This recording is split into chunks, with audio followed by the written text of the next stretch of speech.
반갑습니다. 거룩한 주일 우리가 주님 앞에 예배할 수 있는 것이 참 큰 은혜인 것 같습니다. 그리고 이 예배를 통해서 우리가 오늘 하나님 앞에 나아가고 또 하나님의 은혜로 또 거룩한 삶을 살아갈 수 있는 그런 귀한 시간 또 귀한 한 주가 되길 간절히 소원합니다. 우리 함께 자리에서 일어나셔서 나는 예배자입니다. 함께 찬양하시면서 하나님 앞에 예배하시겠습니다.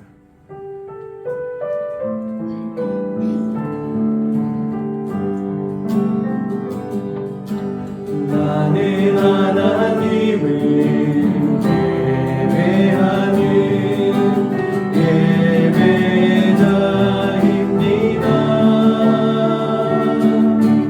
내가 서 있는 곳 어디서나 하나님을 예배합니다. 내 영혼 거룩한 은혜를 나이고 내 마음 완전한 하나님 향하여 이곳에서 바로 이 시간 하나님을 예배합니다.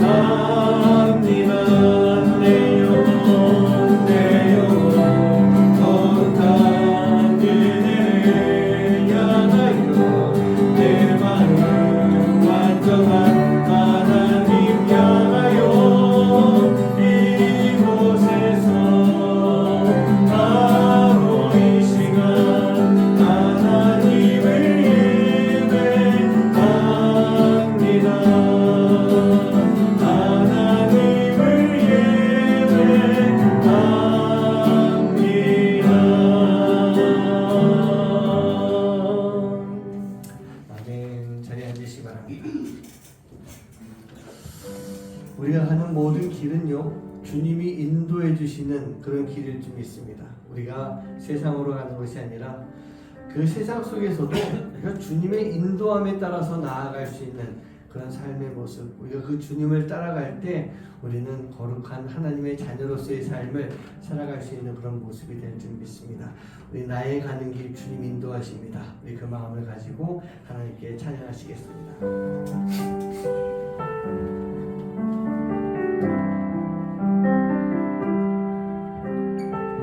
나의 가는 길 주님 인도하시네. 그는 보이지 않아도 날 위해 일하시네. 주 나의 인도자 항상 함께 하시네. 사랑과 힘 베푸시며 인도하시네. 우리 한 번 더 찬양합니다. 나의 가는 길 주님 인도하시네. 그는 보이지 않아도 날 위해 일하시네. 주 나의 인도자 항상 함께 하시네. 사랑과 힘 베푸시며 인도하시네.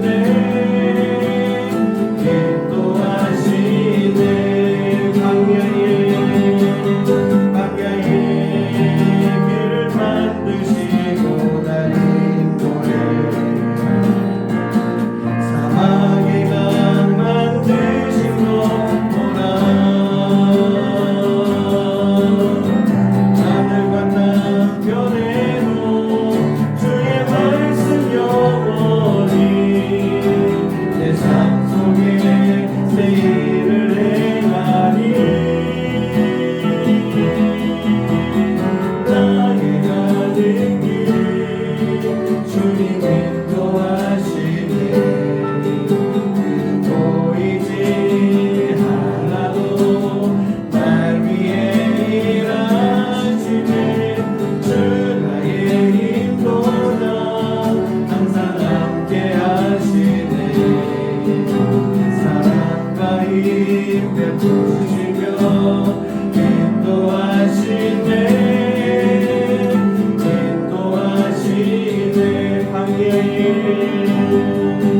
광야의 길을 만드시고 나를 인도해 사막의 강 만드신 것 보라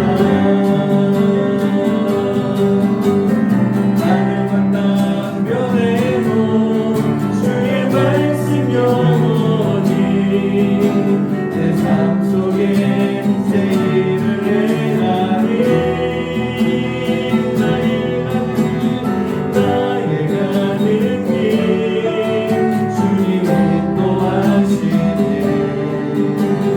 보이지 않아도 날 위해 일하시네 주 나의 인도자 항상 함께 하시네 사랑과 힘 베푸시며 인도하시네 우리 한번 더 나의 가는 길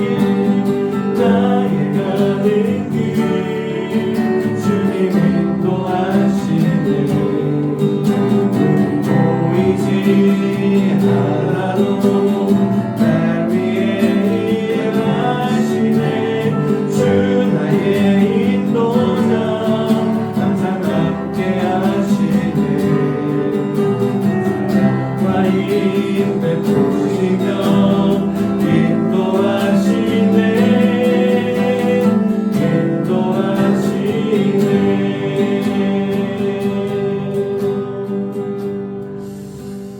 우리 사랑하는 성도님들, 주님이 오늘도 나를 인도하시는 거 믿으십니까?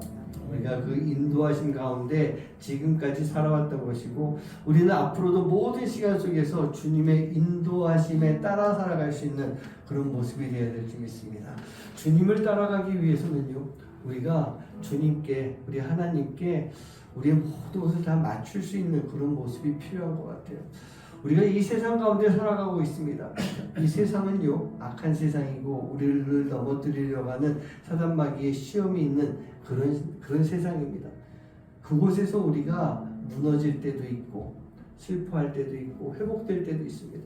그러나 그 모든 세상 속에서 우리가 하나님의 뜻이 이루어지고 하나님의 뜻대로 살아가고 예수님의 인도하심을 받기 위해서는요, 우리가 주님을 바라볼 수 있는, 나의 모든 시선을 주님께 맞추고 살아갈 수 있는 그런 삶이 꼭 필요한 것 같습니다.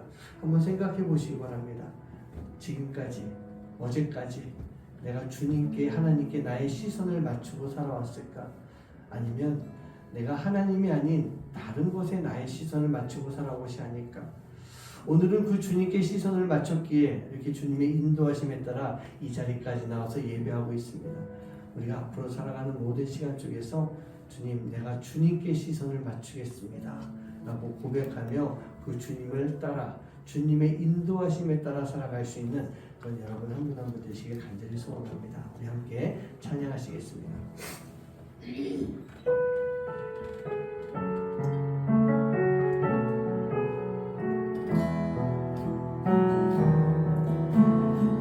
내게로부터 눈을 들어 주를 보기 시작할 때 주의 일을 보게 내 작은 마음 돌이키사 하늘에 꿈꾸게 하네 주님을 볼 때 모든 시선을 주님께 드리고 살아계신 하나님을 느낄 때 새 삶은 주의 역사가 되고 하나님이 일하기 시작하네. 성령이 나를 변화시켜 성령이 나를 변화시켜 사라질 때 주의 일을 보게 내 한땅 가운데서 주를 알게 되리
저는 여러분들의 모든 시선이 하나님께로 향하길 간절히 소원합니다. 우리 하나님께서 우리와 시선을 맞춰주시는, 또 하나님의 시선이 우리에게 임할 때 우리가 그 하나님의 시선에 맞출 수 있는 삶, 그 삶을 살아가야 될 줄 믿습니다. 그렇게 했을 때 내 삶에서 주의 역사가 나타납니다. 하나님이 일하십니다. 하나님이 일하시는 그 하나님의 이야기가 만들어지는 거예요. 오늘 우리 이 교회 안에 또 여러분들의 삶 가운데 정말 많은 하나님의 역사가 함께하길 간절히 소원합니다. 그리고 그 역사가 정말 아름다운 이야기가 돼서 교회의 이야기가 되고 여러분들의 삶의 이야기가 돼서 또 많은 영혼들에게 또 영향을 미쳐줄 수 있는 하나님의 그 역사를 증거할 수 있는 그런 삶이 되길 간절히 소원합니다. 우리 함께 이 시간 기도하시는데요. 주님, 우리가 우리의 모든 시선을 주님께로 맞추기 원합니다. 하나님이 나를 바라보시는 그 시선 가운데 우리의 시선이 잘 맞춰지게 해 주시옵소서. 그런데 우리가 그 시선을 맞춰야 되는데 자꾸 방해되는 세력들이 있습니다.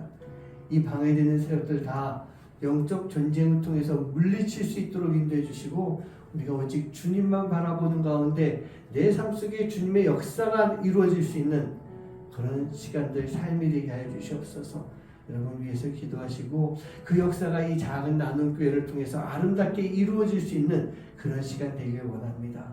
우리 교회가 지금 기도하며 또 계속 사역을 하고 있는 우리 유학생 아이들 잘 돌볼 수 있는, 우리가 기도로 돌볼 수 있고 또 재정으로 돌볼 수 있고 또 함께 교제하며 돌볼 수 있는 그러한 사역이 되게 하여 주시옵소서. 여러분 위해서 기도하시고 또 이 사역을 위해서 우리 교회 하나님 좋은 성도님들 보내주시고 꼭 우리 교회가 필요한 성도님들, 그런 성도님들이 모여서 하나님 앞에 함께 예배하고 함께 사역하는 귀한 교회가 되게 하여 주시옵소서.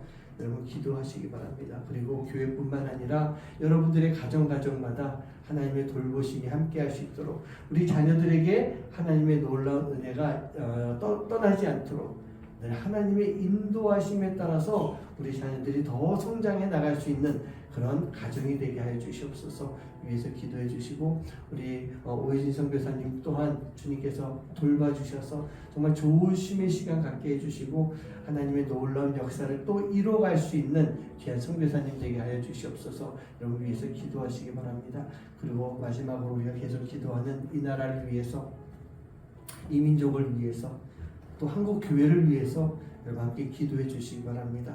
정말 하나가 되어야 되는데 하나가 되지 못하고 있는 그런 모습 가운데 주님께서 그 벽을 허물어 주시기 위해서 2000년 전에 오셔서 그 모든 일들을 감당하셨으니 이제 우리는요 서로가 서로를 사랑하고 서로가 서로를 용서하고 품을 수 있는 그런 교회가 되고 나라가 되어야 될 줄 믿습니다.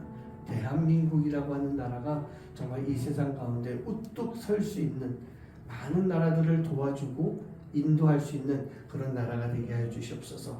여러분 지금까지 말씀드린 기도 제목들을 가지고 우리가 마음 모아서 함께 기도하도록 하시겠습니다. 기도합니다. 아버지 하나님 감사합니다. 하나님 하나님께서 저희를 불러주시고 함께 하시니 주님 귀한 은혜 감사드립니다. 하나님 오늘도 주님 앞에 나아갑니다. 주님의 모든 삶을 지켜주시고 모든 역사해 주시서 우리 가운데 베푸는 귀한 은혜가 충만한 삶이 되어서 온전히 주님만 바라보고 살아가시는 믿음의 삶을 살아갈 수 있도록 주님 인도하시고 함께하여 주시옵소서. 저희 모든 삶을 주님 붙잡아 주시고 제 모든 삶 가운데 하나님의 놀라운 역사가 충만한 귀하고 복된 시간 될 수 있도록 주님 인도하시고 역사하여 주시옵소서. 우리의 삶을 지켜주시고 주님 우리가 오직 주님만 살아오니 주님께 우리 모든 시선을 맞추며 살아가는 삶이 되기 바랍니다. 우리가 그 모든 시선을 주님께 맞췄을 때 주님의 놀라운 역사들이 우리의 삶 가운데 임할 수 있는 아버지 이 장교회를 통해서 역사하실 줄 믿고 우리 가정을 통해서 하나님의 역사가 나타날 줄 믿사오니 아버지 하나님 그 역사하심 속에 아버지 하나님의 아름답고 놀라운 이야기가 증거될 수 있도록 인도해 주시고 우리 자녀들이 우리 가족들이 아버지 우리 주변에 있는 모든 사람들이 아버지 바로 서서 주님의 귀한 뜻을 따라 살아갈 수 있는 그런 모습이 될 줄 믿습니다. 아버지 하나님 우리 교회 아버지 하나님 주시고 아버지 하나님의 귀한 뜻을 이뤄갈 수 있는 교회가 될 수 있도록 주님 기도하여 주시옵소서. 아버지 우리 교회의 선교사님 또한 아버지 주셔서 아버지 이 쉬는 시간을 잘 보낼 수 있도록 인도해 주시고 아버지 건강을 회복시켜 지켜주셔서 아버지 하나님 주님이 채워주시는 힘과 능력을 가지고 이제 다시 개념 땅을 바라보며 기도 기도하고 아버지 그 사역을 이어갈 수 있는 이 성도님 될 수 있도록 주님 인도해 주시고 함께하여 주시옵소서.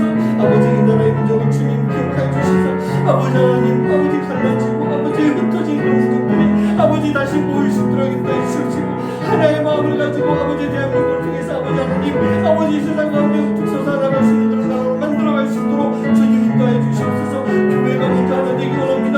아버지 흩어진 교회가 아니라 아버지 하나가 된 교회가 되어서 아버지 하나님 좌우 진영을 잘 보듬어갈 수 있는 교회가 되게 해주시옵시고 아버지 하나님 이 나라의 민족을 위해서 기도할 때 아버지 하나님 아버지 정말 옳은 길로 나아갈 수 있는 교회가 되고 아버지 하나님 그 기도에 의해서 우리나라가 아버지 바로 설 수 있는 귀한 나라가 되도록 주님 인도해 주시옵소서. 주님 믿습니다. 아버지 믿습니다. 주님 역사해 주시옵소서.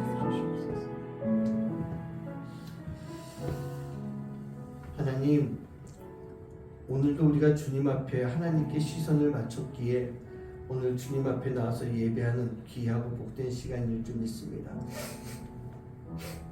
우리가 세상에서 살아가면서 세상을 바라볼 때가 얼마나 많은지요.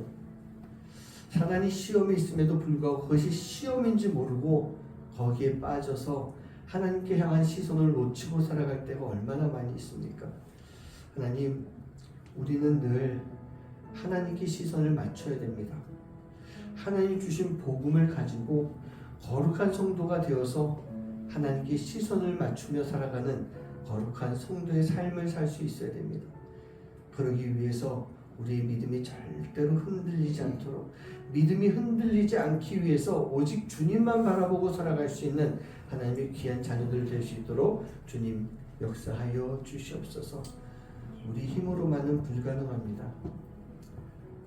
늘 언제나 우리를 붙잡고 계시는 주님, 그 주님의 손길을 내가 기억하게 해주시고 잊지 않게 해주시고 내가 넘어졌다 할지라도 나를 일으켜 주시고 계시는 그 주님의 손길의 힘을 가지고 힘을 얻어서 다시 일어나 거룩한 하나님의 자녀로서의 모습을 가지고 살아갈 수 있도록 주님 인도하여 주시옵소서. 그렇게 살아갈 때 하나님이 내 삶을 통해 또 우리 교회를 통해 대한민국의 이 나라의 교회들을 통해 분명한 하나님의 역사를 이뤄가실 줄 믿습니다. 그 역사가 아름다운 이야기가 돼서 증거되고 전파되며 그 일 가운데 우리 성도님들 한 분 한 분이 쓰이고 우리 이 나라의 교회들이 쓰임 받을 수 있게 해주시고 성도들이 세상에 나가서 크리스찬으로서의 삶을 온전히 잘 살아갈 수 있는 귀한 나라가 되도록 주님 인도하여 주시옵소서. 교회는 중간에 막힌 담을 허무셨던 그 예수님의 역할을 해야 됩니다. 성도들은 그 마음을 가지고 살아가야 됩니다. 서로가 서로를 용서하고 서로가 서로를 이해해주고 서로가 서로를 세워줄 수 있는 그러한 우리 민족들 될 수 있도록 주님 역사하여 주시옵소서. 온전히 주님의 뜻을 따르며 하나님 나라의 영광을 위해서 살아가기에 부족함이 없는 우리 성도님들의 삶, 하나님의 자녀들 될 수 있도록 주님 복의 복을 더하여 주시옵소서. 모든 것 다 주님께 맡기옵고 감사드리며 이 모든 말씀 예수 그리스도의 이름으로 간절히 축복하며 기도하옵나이다. 아멘. 자, 오늘 하나님께서 우리에게 주시는 말씀은 이사야서 26장 1절부터 4절까지의 말씀입니다. 그날에 유다 땅에서 이 노래를 부르리라. 우리에게 견고한 성읍이 있으며 여호와께서 구원을 성벽과 외벽으로 삼으시리로다. 너희는 문들을 열고 신의를 지키는 의로운 나라가 들어오게 할지어다. 주께서 신지가 견고한 자를 평강하고 평강하도록 지키시리니 이는 그가 주를 신뢰함이니이다. 너희는 여호와를 영원히 신뢰하라. 주 여호와는 영원한 반석이심이로다. 아멘. 오늘 우리가 읽은 이 말씀은요, 이사야가 예언한 말씀입니다.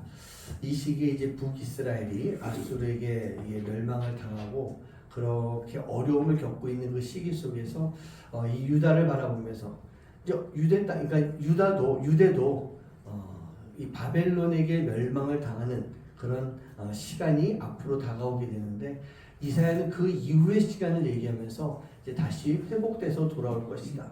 그런데 그러기 위해선 너희들이 온전한 믿음을 가지고 있어야 된다. 믿음을 잘 지키고 있어야 된다. 오늘 말씀에서 보면요. 3절 말씀에 주께서 심지가 견고한 자를 평강하도록 만드시니라고 되어 있습니다. 우리가 이 믿음의 심지가 절대로 흔들리지 않는 그런 모습, 그 삶을 가지고 살아가야 된다라고 하는 것이 오늘 말씀, 본문 말씀에 나와 있는 그러한 내용입니다. 그러기 위해서 우리가 어떻게 살아가야 될 것인가? 오늘 제목이 흔들리지 않는 심지, 믿음이라고 하는 것은요, 절대로 흔들리지 않아야 되는 것입니다. 거룩한 성도의 성숙한 삶을 살 수 있어야 됩니다. 그게 바로 우리의 모습이에요. 여러분, 성숙하다고 하는 말 어디에 사용하십니까? 어린아이가요. 이게 좀 어른스러운 행동을 할 때가 있어요. 우리 예나가 어릴 때부터 좀 그랬었습니다. 그러면 그런 아이를 보고 우리는 참 성숙하다라고 하는 그런 이야기도 합니다. 또 뿐만 아니라 어린아이의 이 외모가 좀 더 어른스러워 보이는 그런 모습을 가지고 있을 때도 성숙하다라고 하는 단어를 사용하긴 합니다. 우리가 일반적으로 이 성숙이라고 하는 단어를 외적인 모습에서 많이 찾아볼 수가 있지만 진정으로 성숙하다라고 하는 것은 내적인 모습이 그렇게 보일 때, 내적인 모습 가운데서 올바른 삶의 모습이 나오고 있을 때 우리는 성숙하다라고 하는 그런 단어를 사용을 하게 되는 거예요. 제가 지난주에 설교의 마지막에 이런 말씀 드렸어요. 이게 지난주까지가 우리 복음에 대해서 11가지 이야기를 쭉 말씀드렸잖아요. 결국 우리는 이 복음을 통해서 거룩한 성도의 삶을 살아야 된다라고 하는 그런 말씀을 드렸어요. 그렇습니다. 복음의 역할은요, 우리를 구원하여 주면서 우리를 거룩한 성도의 삶을 살 수 있도록 거룩한 성도로 만들어주는 것이 복음의 역할이라는 얘기예요. 그렇다고 한다면 이 복음을 간직하고 거룩하게 살아가야 되는 우리가 어떻게 살아갈 때 성숙한 삶을 사는가, 어떻게 살아갈 때 진정한 믿음의 삶을 살아갈 수가 있는가 라고 하는 것을 제가 한 3가지만 가지고 오늘 다음 주까지 같이 말씀을 좀 나누려고 합니다. 우리 성도님들, 성숙이라고 하는 단어 어떤 뜻이겠습니까? 성장이라고 하는 단어를 쓸 수도 있는데 두 단어가 좀 비슷하게 보일 수 있습니다. 그런데요, 성장은 멈추는 단어입니다. 우리가 육체가 성장하는 것은 어느 정도 나이가 딱 되고 나면 그 다음부터는 성장이 멈추게 되고 오히려 좀 성장이 줄어드는 그런 경우들도 볼 수가 있는 것 같아요. 근데 성숙이라고 하는 단어는 그렇지 않습니다. 성숙은요, 멈추지 않습니다. 우리가 하늘나라 가는 그날까지 우리 안에 믿음의 성숙은요, 끝까지 계속 자라가야 되는 거예요. 그래서 성장이랑 성숙이라고 하는 단어는 조금 그런 차이가 있는 것 같습니다.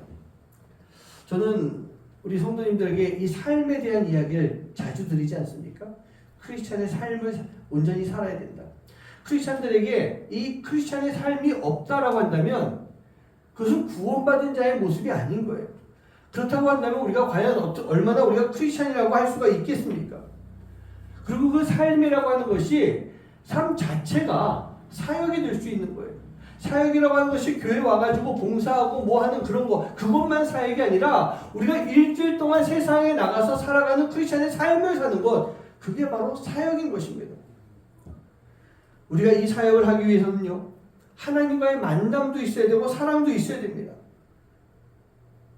그런데 이 하나님과의 만남, 사랑, 사역 다 필요한데 어찌 보면 이런 사역이라고 하는 모습도 시간이 지나가고 나면요, 끝낼 수밖에 없는 거예요. 그런데 믿음이라고 하는 것은 절대로 끝나지가 않습니다. 계속 되는 거예요. 우리 권사님 계시지만 참 사역을 많이 하셨던 권사님이세요. 리더도 하시고 성가대도 하시고 여러 가지 하셨습니다. 그런데 지금은요, 뭐 교회가 작아서가 아니라 그런 사역을 할 수는 없지만 우리 권사님의 믿음은 어떻게 될까요? 점점 더 자꾸 나아가야 되는 그런 모습인 것입니다. 인간의 힘이라고 하는 것도 쇠퇴합니다. 줄어들게 돼 있어요. 몇 년 전까지만 해도 우리 아이들에게 있어서 저는 감히 범접할 수 없는 힘을 가지고 있는 그런 아빠였어요. 근데 뭐 아직까지도 제가 뭐 80을 하면 우리 아들은 이길 수는 있을 것 같은데 옛날 같지가 않은 것 같아요.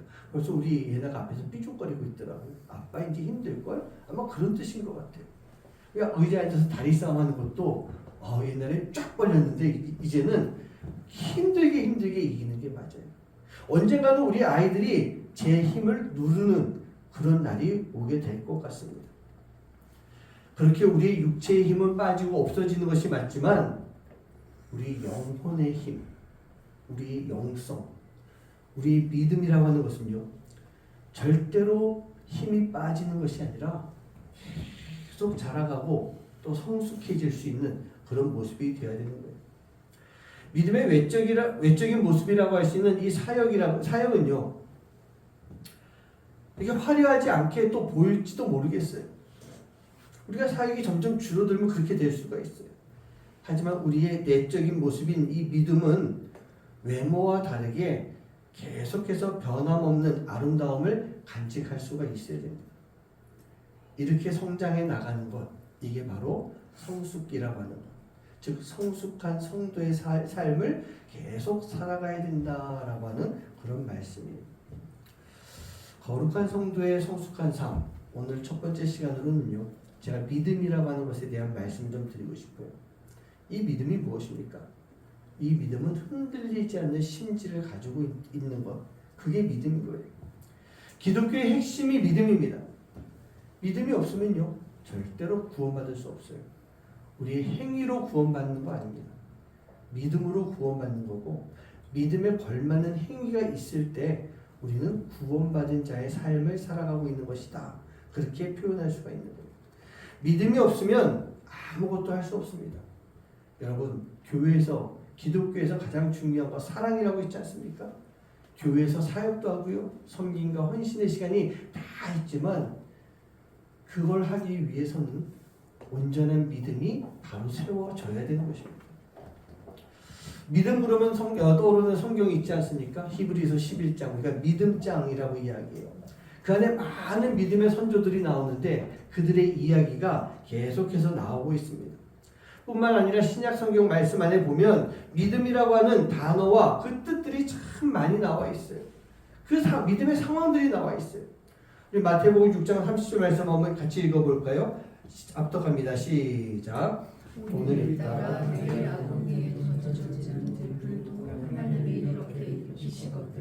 하물며 너희일까 보냐 믿음이 작은 자들아 라고 하면서 삶의 기본적인 것들 때문에 걱정에 빠져있는 그러한 사람들을 꾸짖으시는 예수님의 말씀이 있어요. 마태복음 15장 28절 말씀도 볼까요? 시작. 이에 예수께서 대답하여 이르시되 여자여 내 믿음이 크도다 내 소원대로 되리라 하시니 그때부터 그의 딸이 나으니라.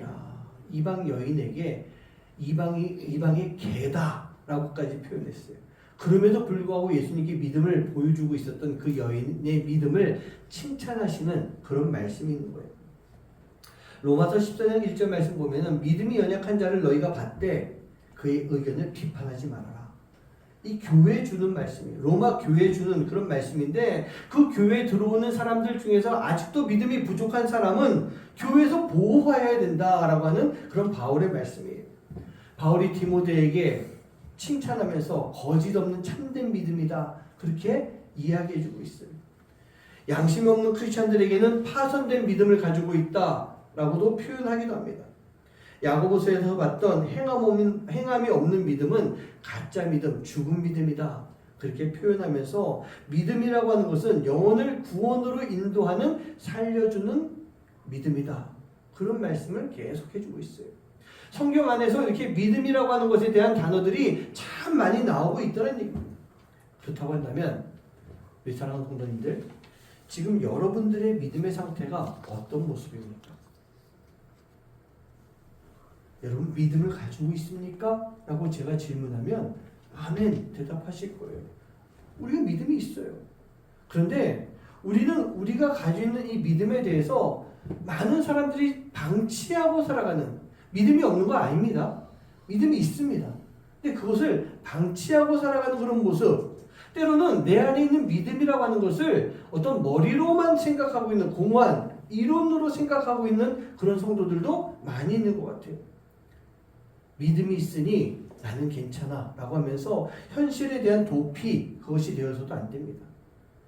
우리 안에 있는 아집과 고집으로 착각이나 오류에 빠져서도 안 되는 거예요.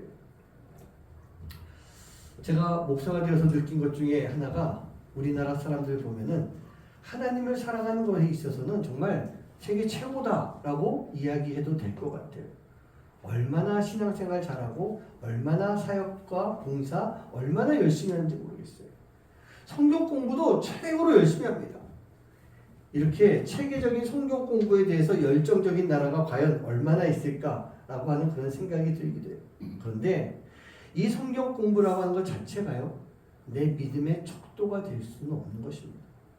내 믿음의 바로미터가 될 수가 없는 거예요.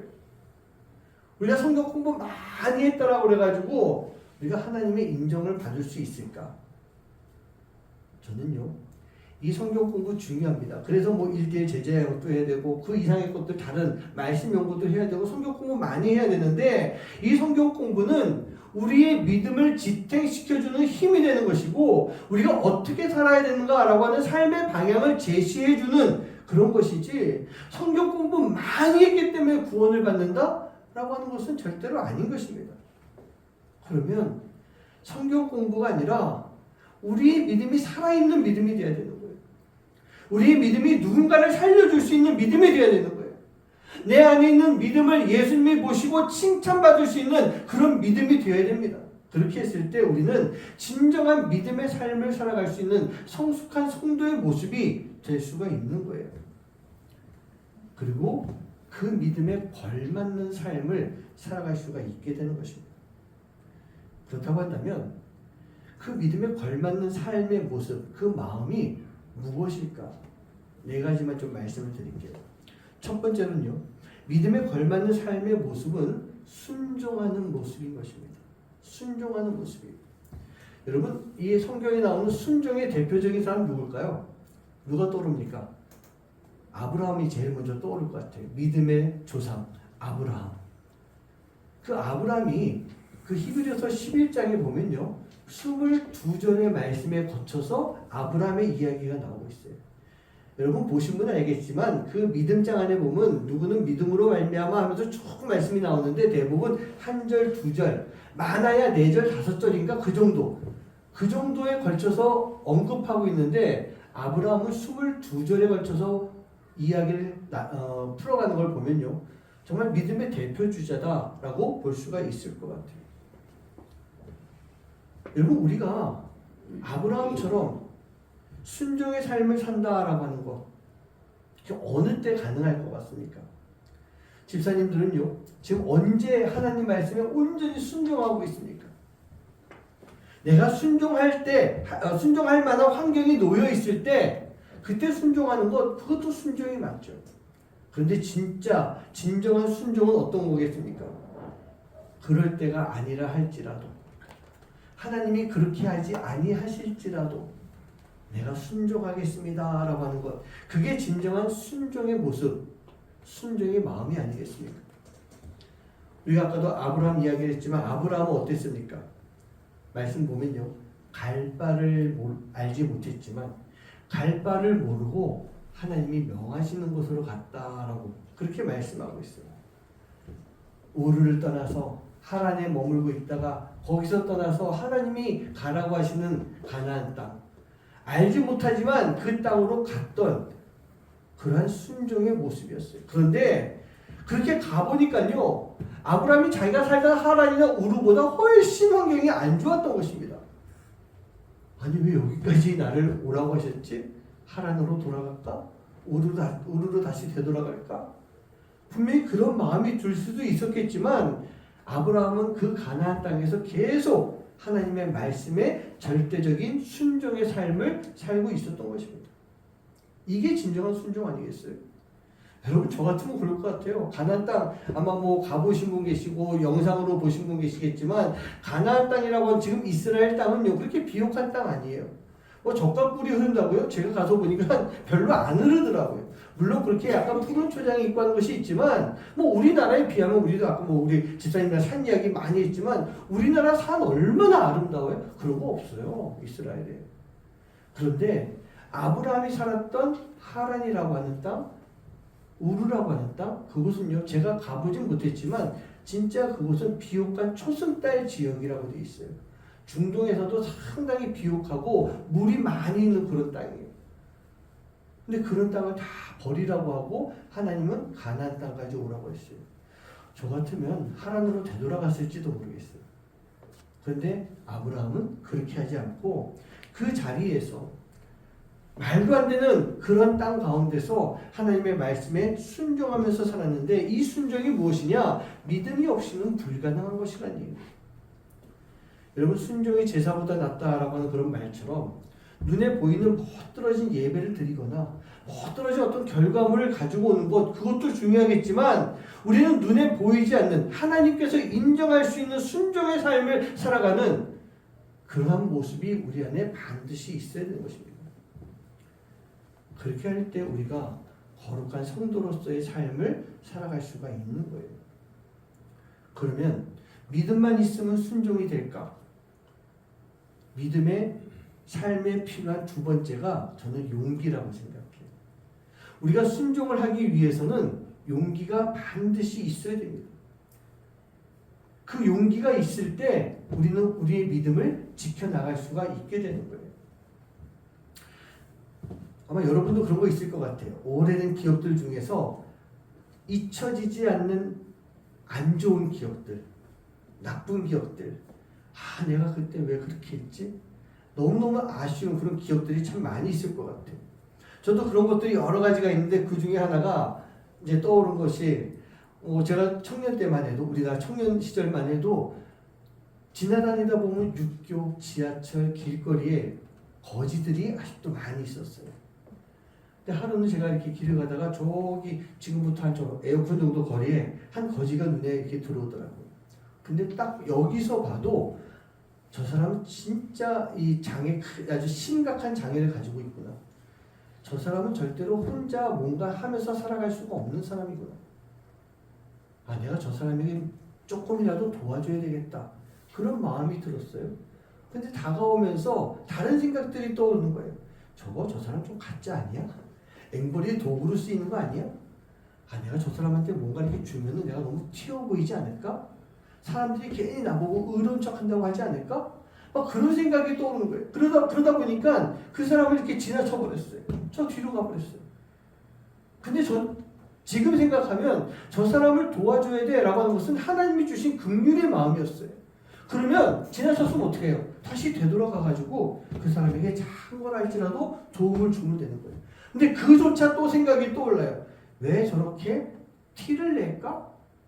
그래서 주변 사람들의 시선이 막 이게 눈에 들어오면서 되돌아갈 용기가 나지 않는 거예요. 결국은 지나쳐 버렸어요. 제가 예전에 한번 우리 학교 앞에서 술 취한 사람이 넘어져 있었던, 쓰러져서 막 이렇게 있었던 그런 말씀도 드렸지만 그러한 기억들이 제 마음 가운데 계속 남아 있어요.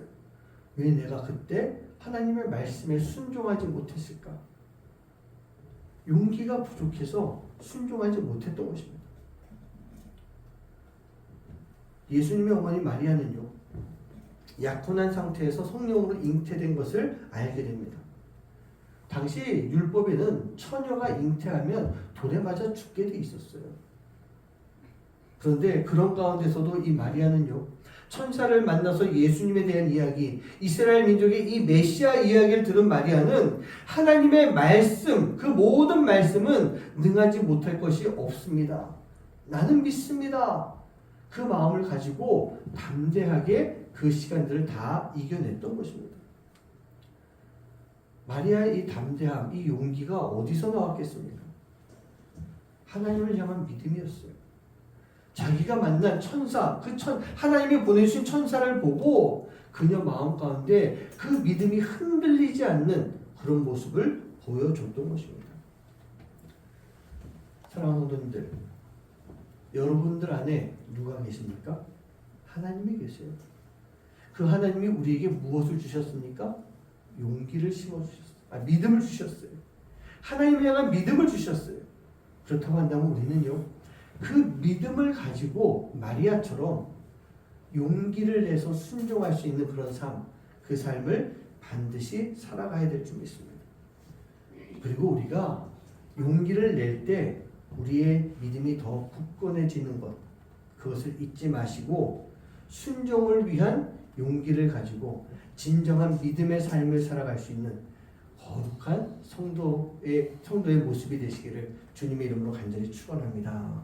세 번째는요, 우리 안에 있는 이 믿음은 우리의 시선이 하나님께로 향할 때 믿음의 삶을 살 수 있도록 만들어줍니다. 다시 말하면 우리가 늘 하나님을 바라볼 수 있는 그런 마음이 되어야 되는 거예요. 세상에 나가서 세상을 보지도 말아야 돼요. 세상에 빠지지도 말아야 됩니다. 우리 하나님의 시선과 우리의 눈이 마주쳐야 되는 것입니다. 그래야만 우리가 믿음을 온전히 지켜나갈 수가 있게 되는 거예요. 여러분, 영화의 모험 영화 같은 거, 뭐 예를 들면 인디아나 존스 같은 그런 모험 영화에 보면 이 주인공이 되는 두 남녀가요, 꼭 어디 막 쫓기는 일이 나옵니다. 그 쫓기는 장면이 나오면 꼭 하나 등장하는 씬이 뭐냐면 이 외나무 다리를 건너가야 되는 그런 모습이 이렇게 많이 나타나게 돼요. 남자가 후다닥 먼저 건너갑니다. 여자는 건너가지 못하고 막 떨고 있어요. 괜찮아, 빨리 건너와. 이거 다리가 튼튼하니까 건너가도 괜찮아. 그 여자가 건너가기 시작하는데 꼭 그러죠. 중간쯤 가면은 다리가 후두르드 하면서 주저앉아 버립니다. 밑을 내려다보면 저 낭떠러지가 보이는 거예요. 이 여자가 거기서 막 울면서 나는 못 가겠어요. 나 못 가. 나 좀 도와줘. 그러면 그 남자가 뭐라고 합니까? 그 여자를 바라보면서 밑을 보지 마. 나를 봐. 내 눈을 쳐다봐. 나만 바라보고 건너오도록 해봐. 그러면 이 여자가 이제 그때부터 막 벌벌벌 떨면서 남자를 쳐다보고 갑니다. 그런데 꼭 나타나죠. 뭔가 이상한 현상이 나타나면서 나무가 뚝 부러진 소리가 난다든지.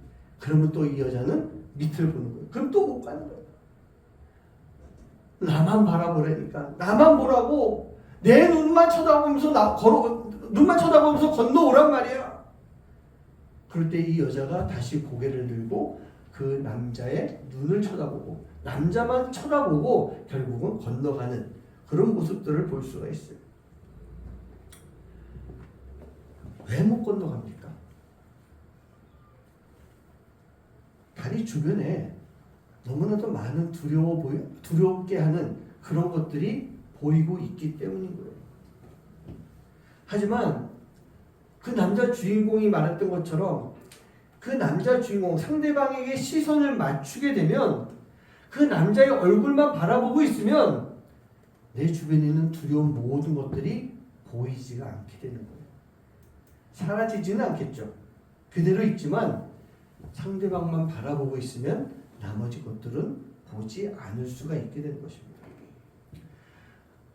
우리가 그렇습니다. 우리가 이 세상에서 살아가는 것 자체가 외나무 다리를 건너가는 것처럼 위험하고 힘들고 두렵고 어려운 그런 시간을 살아가는 모습이에요. 바로 그 시간 속에서 우리가 다리를 볼 것이 아니라 이 다리가 얼마나 튼튼할까 이걸 볼 것이 아니라 바로 하나님만 바라보고 살아갈 수 있는 모습, 하나님께 우리의 시선을 다 맞추고 살아가는 그 시간 속에서 우리는요 담대하게 그 모든 시간들을 이겨낼 수 있는 그런 모습이 되는 거예요. 우리가 하나님께 시선을 맞추고 나가면 하나님은 우리에게 힘을 주십니다. 바로 그 힘을 가지고 우리가 살아갈 수가 있게 되는 거예요. 하나님은요 모세를 광야로 부르셨어요. 광야로 부르셔서 40년을 지나가면서 그곳에서 큰 사명을 주셨던 것입니다. 이스라엘 민족을 광야로 부르셔서 광야로 내보내시고 40년 동안 이스라엘 민족을 강하게 만들어 주셨어요. 다윗이 왕이 되기 전에 대략 한 10여 년 정도를요 사울 왕을 피해서 광야에서 방황해야 됐습니다. 도망쳐 다녔어요. 그렇게 했을 때 다윗은 전적으로 하나님과 동행하는 삶을 살 수가 있었던 것입니다. 예수님도 광야에서 40일 금식 기도를 하시고 난 이후에 세례를 통해서 성령이 비둘기같이 임하시는 하나님의 음성이 들리는 놀라운 역사를 경험하면서 예수님의 사역이 시작됐던 거예요. 왜 광야일까요? 그 이유는요, 광야는 오직 하나님만 바라볼 수밖에 없는 곳, 그것이 광야예요. 저도 광야를 이렇게 아주 짧은 시간 걸어보면서 별의별 일, 그 짧은 시간 속에 광야에서 겪을 수 있는 거는 다 겪어봤던 것 같아요. 뜨거운 태양도 경험했어요. 어마어마한 바람이 부는 것도 경험했어요. 바람 때문에 그 모래가 막 날릴 때 그 모래가 얼마나 나를 아프게 하는지, 얇은 이게 스카프들을 이렇게 얼굴 가리고 있는데 거길 뚫고 들어온 정도예요. 그렇기 때문에 광야는요, 내가 혼자 살아갈 수가 없어요. 하나님만 바라볼 수밖에 없는 곳, 그것이 광야였던 것입니다. 우리 사랑하는 성도님들, 여러분들의 주변을 광야로 한번 좀 만들어 보시기 바래요. 그리고 그렇게 거칠은 광야 가운데서 오직 하나님께로만 나의 시선을 고정할 수 있는 그런 삶을 살아가 보시기 바랍니다. 그렇게 했을 때 우리는요, 모세와 같은 영적인 지도자로 세움받을 수 있어요. 이스라엘 같은 강한 나라로 만들어질 수가 있습니다. 다윗과 같이 신실한 사람으로, 오직 하나님만 바라보는 신실한 사람으로 우리가 다시 태어날 수가 있게 되는 거예요. 예수님처럼 하나님의 뜻을 이루며 살아갈 수 있는 그런 삶이 만들어질 줄 믿습니다. 어떻게 할 때요? 하나님께 우리의 시선을 맞출 때, 그 시선을 맞추고 믿음의 삶을 온전히 잘 살아가면서 거룩한 성도의 모습이 될 수 있는 여러분 한 분 한 분 되시기를 주님 이름으로 간절히 축원합니다. 네 번째로요, 우리는 흔들림이 없는 믿음을 가지고 있어야 됩니다. 그 흔들림이 없는 믿음을 가지고 하나님을 따르는 마음이 우리 안에 반드시 있어야 돼요. 하나님께 시선을 맞췄다라고 하는 것은 이제 흔들리지 않는 거잖아요. 그 흔들리지 않는 믿음을 가지고 온전히 하나님만 따라갈 수 있는 마음, 그 마음이 우리 안에 반드시 있어요. 그래야만 우리가 믿음의 삶을 잘 살아갈 수가 있게 되는 거예요. 아까 불렀던 찬양이죠. 나의 가는 길, 누가 인도하십니까? 주님 인도하시네. 그는 보이지 않아도 날 위해 일하시네. 보이지 않는 예수님이 날 위해서 인도하시기 때문에 우리는 그 보이지 않는 주님을 따라갈 수 있어야 되는 것입니다. 보이지 않는다고 그래가지고 눈에 보이는 세상 것들을 따라가는 것이 아니라 보이지 않는 주님, 보이지 않지만 내가 하나님을 믿는 믿음을 가지고 내가 따라가겠습니다 라고 하는 그 고백이 우리 안에 있어야 되는 거예요. 그렇게 했을 때 주님이 우리에게 힘을 주시고 우리를 인도해 주세요. 광야의 길을 만들어 주십니다. 물이 없는 사막에 강을 흐르게 해주시고 무엇보다도 내 삶 가운데서 새 일을 이루어가 주시는 분이세요. 그리고 그분이 나를 이끌으시는 나의 목자가 되어 주십니다. 우리가 그 믿음을 가지고 있으니 주님을 따라갈 수 있는 것 아니겠습니까? 하나님을 따라갈 수 있는 거예요. 우리를 인도해 주시니 우리가 신실해질 수 있는 것이고, 우리 안에 있는 이 신실함이 우리의 믿음의 삶을 살 수 있도록 만들어주는 그런 힘이 되는 거예요. 우리의 믿음이 좋아지면요, 좋아지면 좋아질수록 우리는 나 자신을 발견할 수가 있게 되는 것입니다. 나 자신을 발견할 수 있기 때문에 그런 나를 변화시켜 나가면서 우리가 진정한 크리스천의 삶, 진정한 자유를 누리며 살아갈 수 있는 그런 모습이 되는데, 이게 바로 진정한 믿음의 삶, 성숙한 성도의 삶, 거룩한 성도의 삶이 될 수가 있는 거예요. 이렇게 네 가지 마음, 즉 순종하는 마음, 용기를 가지고 있는 마음, 하나님께로 나의 시선을 고정하고 하나님을 따르는 그런 믿음의 삶을 살아갈 수 있는 거룩한 성도의 삶을 살 수 있는 여러분 한 분 한 분 되시기를 주님의 이름으로 간절히 축원합니다. 여러분, 믿음의 삶을 위해서 우리 안에 있는 이 믿음이 방치되는 것이 아니라 자꾸 자라가야 됩니다. 우리의 믿음이 변해야 됩니다. 성장해야 됩니다. 그게 바로 성숙해지는 것이에요. 지금 있는 나의 믿음, 이 신앙생활하는 이 모습이 좋아서 그냥 여기서 머물러도 되겠다, 이쯤만 해도 되겠다라고 하는 생각을 가져서는 안 되는 거예요. 예전에 어떤 성도님하고 막 얘기하다가 성도님 은혜 많이 받으셔야죠. 그랬더니 목사님 저 은혜 받기 좀 두려워요. 은혜 받으면 내가 뭐 어떻게 변할지 몰라가지고 두려워서 은혜 받기가 겁나요. 그런 이야기 하시는 성도님들도 계시더라고요. 아무리 지금의 환경이 좋다 할지라도 그 자리를 박차고 일어나야 되는 거예요. 또 다른 세계로 나아갈 수가 있어야 됩니다. 그곳에서 나를 인도하시는 하나님을 따라서 더 나은 신앙인으로 변화될 수 있는 모습이 우리 안에 반드시 있어야 되는 거예요. 베드로와 제자들이요, 변화산에서 이제 모세와 엘리야를 만납니다. 그러면서 예수님의 변화되는 모습, 빛나는 그 영광의 모습을 바라보고 뭐라고 합니까? 여기가 좋사오니 이곳에 초막을 짓고 여기에 머물기 원합니다. 예수님에게 그렇게 이야기하는 거예요. 근데 예수님은요, 그 영광의 그 자리를 벗어나십니다. 그리고 세상으로 다시 나오시는 거예요. 왜 그럴까요? 내가 이곳에 머물기 원합니다 라고 하는 것은 절대로 하나님이 인도하시는 길이 아니기 때문이에요. 하나님의 뜻이 있는 길이 아니기 때문인 것입니다. 여러분, 만약에 제자들이요, 이제 예수님께서 부활하시고 승천하시고 난 다음에 그래 우리 지금까지 잘 살아왔지, 우리는 여기까지야, 이제 뭐 더 이상 뭘 하겠니? 예수님도 안 계시는데 저 로마의 그 핍박과 박해가 두려워서 우리는 여기서 이제 멈추자, 잘했잖아, 지금까지 잘했잖아 라고 했다면 성경 안에 있는 이 사도행전의 역사가 과연 일어날 수가 있었겠습니까? 여러분, 사도행전의 역사가 없다라고 하는 것은요, 기독교가 존재하지 않는다라는 얘기예요. 예수님이 변화산에서 여기 머무는 것이 아니라 우리가 다시 세상으로 나가야 된다라고 하는 것을 제자들에게 보여줬기 때문에 그들은 예수님이 승천하시고 난 이후에 예수님이 계시지 않음에도 불구하고 예수님이 하셨던 것처럼 세상으로 다시 나아갈 수가 있었던 것입니다. 우리 사랑하는 성도님들, 여러분들이 가지고 있는 그 믿음은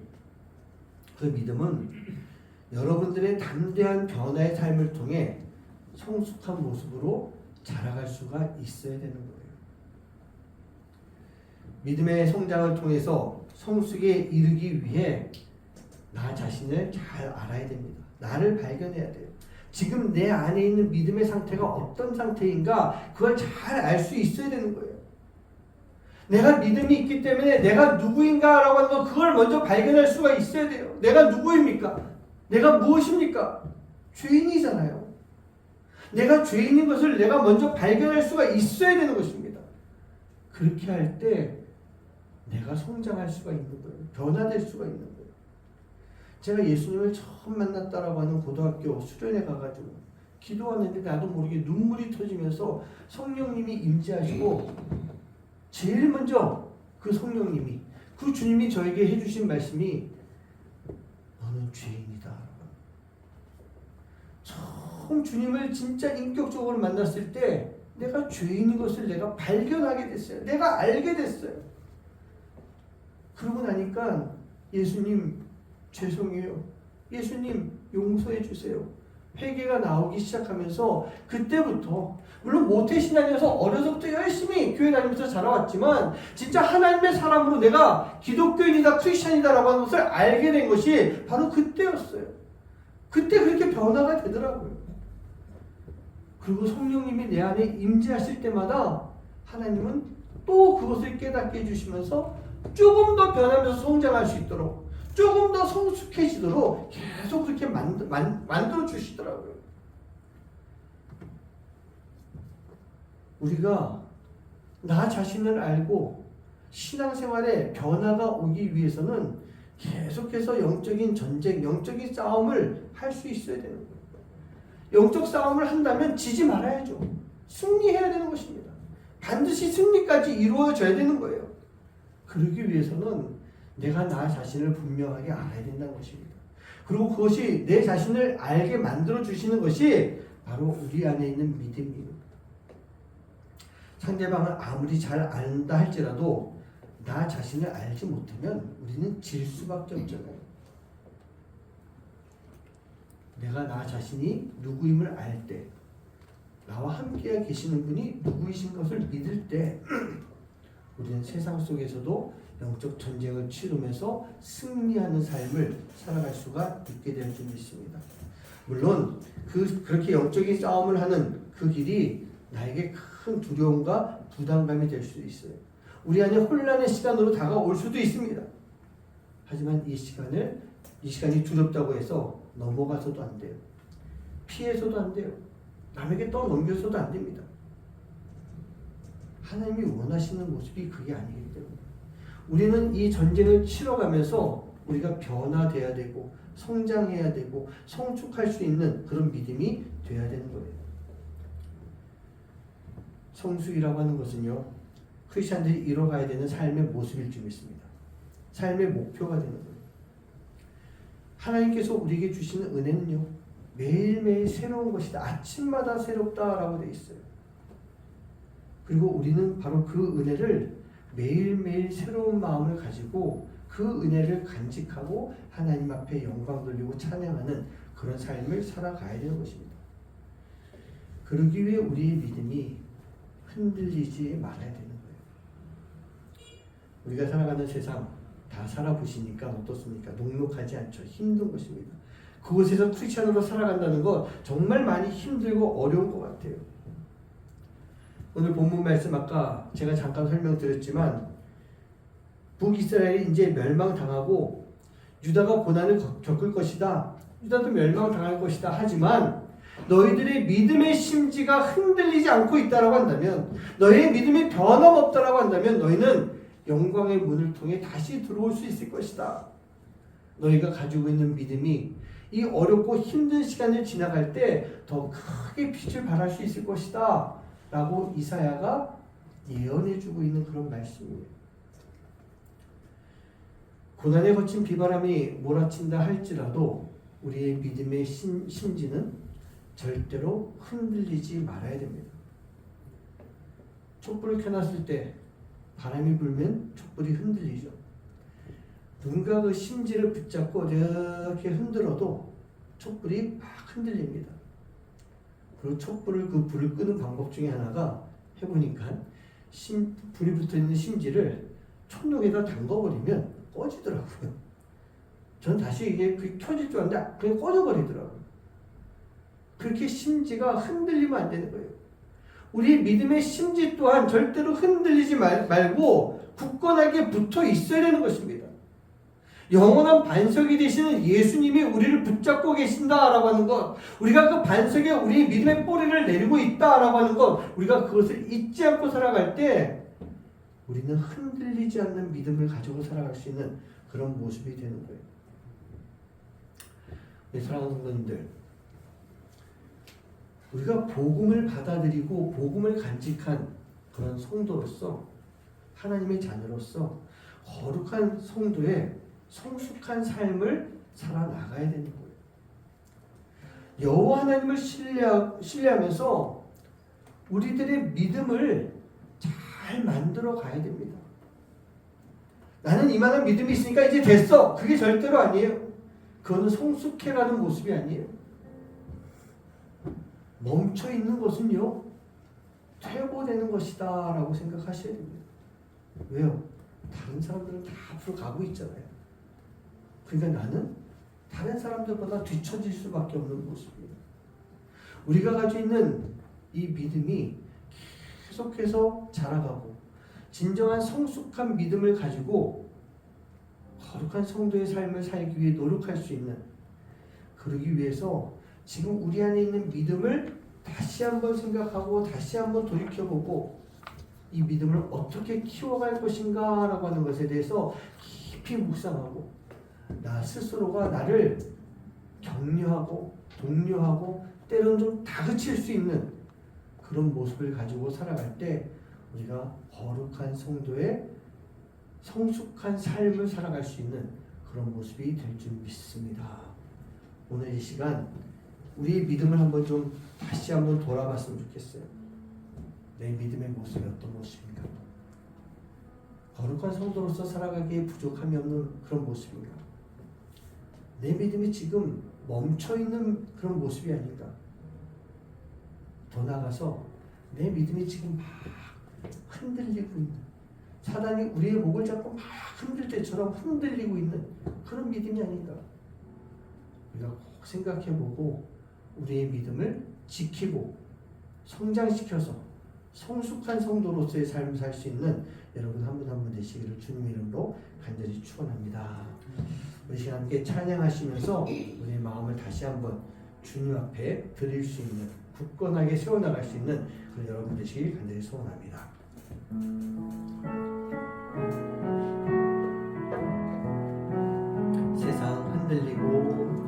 세상 흔들리고 사람들은 변하여도 나는 주를 섬기리. 주님의 사랑은 영원히 변하지 않네. 나는 주를 신뢰해. 믿음 흔들리고 사람들 주를 떠나도 나는 주를 섬기리. 주님의 나라는 영원히 쇠하지 않네. 나는 주를 신뢰해. 오직 믿음으로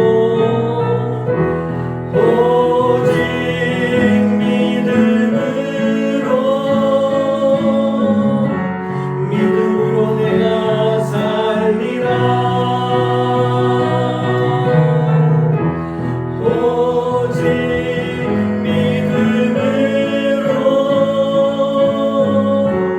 믿음으로 내가 살리라. 우리 한 번 더 찬양합니다. 세상 흔들리고 사람들은 변하여도 나는 주를 섬기리. 주님의 사랑은 영원히 변하지 않네. 나는 주를 신뢰해. 믿음 흔들리고 사람들 주를 떠나도 나는 주를 섬기리. 주님의 나라는 영원히 쇠하지 않네. 나는 주를 신뢰해. 오직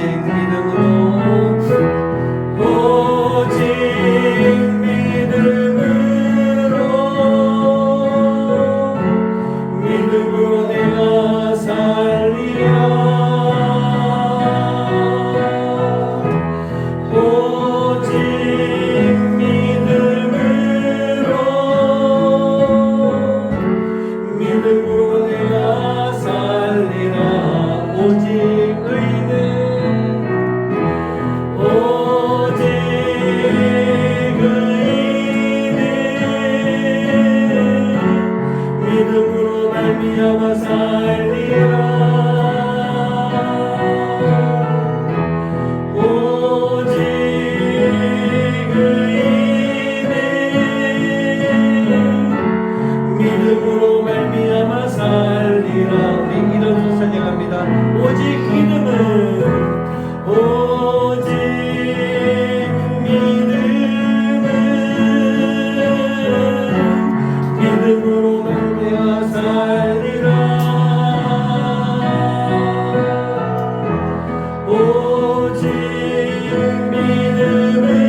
우리 하나님을 믿는 우리들은요, 오직 믿음으로 살아야 됩니다.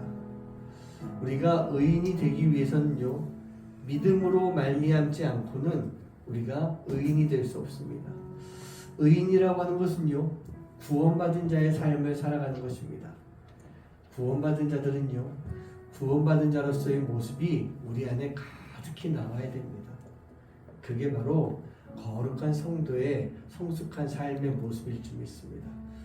그 거룩한 성도의 삶의 모습을 갖기 위해서 우리의 믿음이 흔들리지 않고, 세상이 우리를 흔든다 할지라도, 우리의 믿음이 흔들린다 할지라도 우리가 주님을 떠나지 않고 주님을 꽉 붙잡고, 주님이 나의 믿음의 심지가 흔들리지 않도록 굳건하게 붙잡아 주시는 그러한 삶을 살아갈 수 있도록 우리가 기도해야 됩니다. 우리 이 시간 그 마음을 가지고 내 믿음을 한번 돌아보고, 내 믿음을 키워나가게 해주시고, 내 믿음이 성숙한 믿음이 되어서 절대로 흔들리지 않는 심지가 되게 하여 주시옵소서. 우리가 그 마음을 가지고 이 시간 결단하며 기도하도록 하시겠습니다. 기도합니다. 아버지 하나님 감사합니다. 하나님, 우리 오늘 예배하면서 주님의 귀한 말씀을 들었습니다. 우리가 믿음의 삶을 살아야 됩니다. 믿는 자로서의 삶을 살아야 됩니다. 우리의 믿음이 흔들리지 말아야 됩니다. 우리의 믿음이 굳건한 심지가 되어야 됩니다. 아버지 하나님, 이 세상을 살아갈 때 우리가 진정한 크리스천의 삶을 살고자 한다면 우리의 믿음이 흔들리지 않게 해주셔서, 흔들리지 않는 진짜 믿음을 가지고 우리가 구원받는 자의 삶을 살아갈 수 있도록 주님 인도하여 주시옵소서. 우리가 구원받아야 의인이 될 수 있습니다. 우리가 의인이 되어야만 내 주변에 있는 영혼들을 도와줄 수 있습니다. 주님의 프로토콜로 돌아오게 만들 수 있습니다. 아버지 하나님, 우리 모두가 흔들리는 믿음을 가지고 오직 주님만 바라보며 살아갈 수 있는 기여가 아름다운 모습 될 수 있도록 주님 인도하여 주시옵소서. 세상이 우리를 가만두지 않습니다. 아버지 하나님, 이 우리를 가만두지 않고 너무 불평한 세상 가운데, 이 가운데서 내가 어떤 모습인지, 내가 어떤 삶을 살아왔는지, 내 믿음이 어떤지 돌이킬 수 있도록 인도해주시고, 아버지 하나님, 내가 주님 앞에 나의 모든 것을 다 맡기고 살아갈 때 아버지 흔들리고 없는 믿음을 가지고 세상 속에서 온전히 안전하게 살아갈 수 있는 주님의 귀한 자녀가 될 수 있도록 주님의 말씀을 주시옵소서.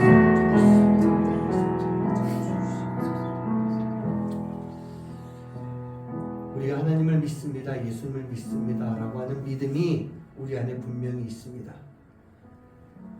그 믿음이 우리 안에 있음에도 불구하고 우리는 이 세상을 살아가면서 세상 가운데 세상의 욕심으로 인해 우리가 그 믿음이 흔들릴 때가 있습니다.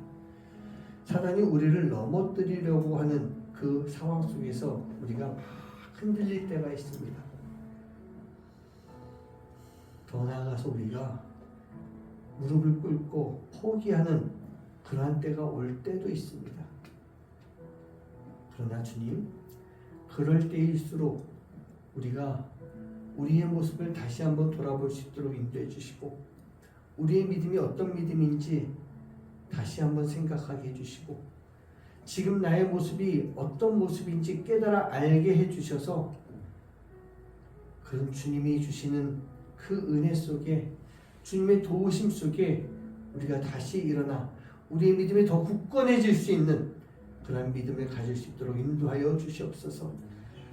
이 정도면 되겠지라고 하는 그런 생각 가운데 잘못된 만족감을 가지고 살아가는 것이 아니라 늘 우리의 믿음의 성장을 위해서, 성숙을 위해서 더 갈급한 그런 기도가 우리의 삶 가운데 함께할 수 있도록 인도하여 주시옵소서.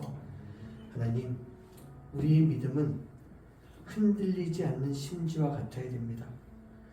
그렇게 해야만 우리가 거룩한 성도가 되어서 점점 더 성숙해지는 성도의 삶을 살아갈 수가 있습니다.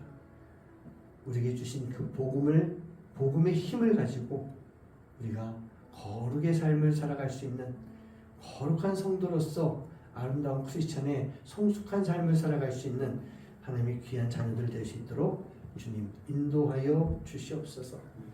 오늘도 주님 앞에 귀한 예물 드렸습니다. 주님, 이 예물 받아주시고 이 예물이 정말 귀하고 아름다운 것에 쓰임받을 수 있는 예물 될 수 있도록 주님 복 내려주시고 함께하여 주시옵소서. 드리는 손길 주님 축복하시고 그 손길이 절대로 마르지 않게 해주시고 하나님이 주신 귀한 은혜 감사하여서 하나님 앞에 더 귀한 예물을 드리고 더 아름다운 예물을 드리고 내 최고의 정성을 다해서 드린 것뿐만 아니라 많은 것들을 또 나누며 살아갈 수 있는 하나님의 사랑으로 나눌 수 있는 그러한 손길이 되도록 주님 복 내려 주시옵소서.